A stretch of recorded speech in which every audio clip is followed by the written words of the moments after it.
subscribe to our YouTube channel and click the bell icon beside it to never miss the latest updates. It's completely free. I'm Sanjeev. Hi friends, ನಾನು ಸಂಜೀವ್.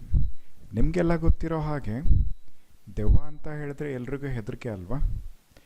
ಆದರೆ ದೆವ್ವದ ಬಗ್ಗೆ ತಿಳ್ಕೊಳ್ಳೋದಕ್ಕೆ ಮಾತ್ರ ಎಲ್ರಿಗೂ ಕಾತರ ಇರುತ್ತೆ.